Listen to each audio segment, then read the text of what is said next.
नमस्कार मित्रमैत्रिणींनो, एव्हरीथिंग या चॅनलमध्ये आपल्या सर्वांचे खूप खूप स्वागत आहे. मित्रमैत्रिणींनो, गुरुपुष्यामृत योगाबद्दल आपण माहिती पाहिली आहे का? आज आपण गुरुपुष्यामृत योगाबद्दल माहिती पाहणार आहोत. चला तर मग माहिती जाणून घेऊया. 21 मे 2026 रोजी गुरुपुष्यामृत योग हा योग वैदिक ज्योतिषशास्त्रात अत्यंत शुभ मानला जातो. विशेषतः सोने, चांदी, जमीन किंवा नवीन मालमत्ता खरेदी करण्यासाठी. 21 मे 2026 रोजी पहाटे 5:47 वाजता हा योग सुरू होईल आणि 22/5/2026 रोजी 2:49 हा योग संपेल. सोने, चांदी, नवीन वाहन किंवा नवीन मालमत्ता खरेदी यासाठी हा दिवस खूप चांगला मानला जातो. नवीन व्यवसाय कामाची सुरुवात हा काळ अत्यंत शुभ मानला जातो. या दिवशी लक्ष्मी देवीची पूजा करणे विशेष मानले जाते. आर्थिक समृद्धीसाठी शुभ मानले जाते.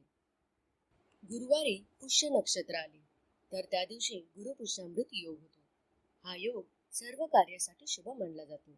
या योगावर सोने चांदी खरेदी करतात, त्यांची वृद्धी होते अशी मान्यता असते. त्यामुळे या योगानिमित्त सोने खरेदी करण्यासाठी ग्राहक मोठ्या प्रमाणावर गर्दी करतात. अशुभतेपासून वाचण्यासाठी गुरुपुष्यामृत योग श्रेष्ठ आहे असे मानले जाते. यशाच्या प्राप्तीसाठी गुरुपुष्यामृत योग दिनी कोणत्याही नवीन कार्याचा आरंभ केला जातो. नव्या व्यापाराची सुरुवात करणे, नवे काम हाती घेणे, बंद पडलेले काम सुरू करणे असे केल्यास मोठे यश प्राप्त होते असे सांगितले जाते. अन्य कोणत्याही कामासाठी हा योग शुभ मानला जातो. तरीही या दिवशी विवाह करत नाहीत, कारण पुष्य नक्षत्र विवाहास वर्ज्य मानले जाते. ज्या गुरुवारी पुष्य नक्षत्र येते त्या दिवशी गुरुपुष्यामृताचा योग असतो. गुरुवारी धार्मिक कार्य करणे उत्तम मानले जाते. गुरुपुष्यामृत योग वारंवार येत नाही. पुष्यचा अर्थ आहे पोषक करणारा, शक्ती देणारा, ऊर्जा देणारा. पुष्याचे आधीचे नाव तिस्य असे. त्याचा अर्थ आहे शुभ, सुंदर, खूप संपदा देणारा. जाणकारांच्या मते पुष्य नक्षत्र अतिशय शुभ आणि कल्याणकारी आहे. ऋग्वेदात पुष्याला तिस्य म्हणजे मंगळदायी आणि मांगलिक तारा असेही म्हणतात.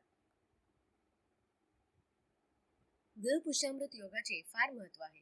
या दिवशी हाती घेतलेल्या कामामध्ये यश मिळायचे असल्यास आपल्या कुलदेवतेची मनोभावे पूजा करणे शुभ फलदायी असते.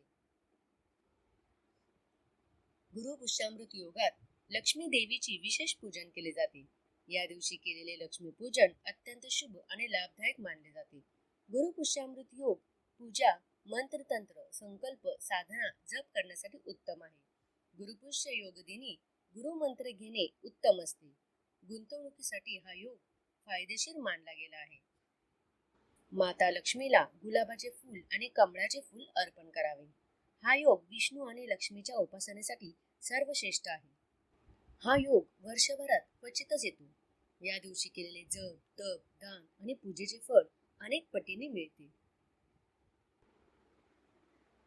तर मित्रमैत्रिणींनो, अशा प्रकारे गुरुपुष्यामृता दिवशी शुभ फळ मिळण्याची कामं केली जातात.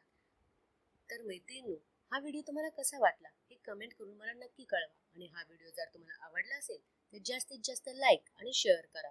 आणि असेच विविध प्रकारचे व्हिडिओ पाहण्यासाठी आमच्या चॅनलला लाईक आणि सबस्क्राईब करा आणि बेल आयकॉनला प्रेस करा. धन्यवाद.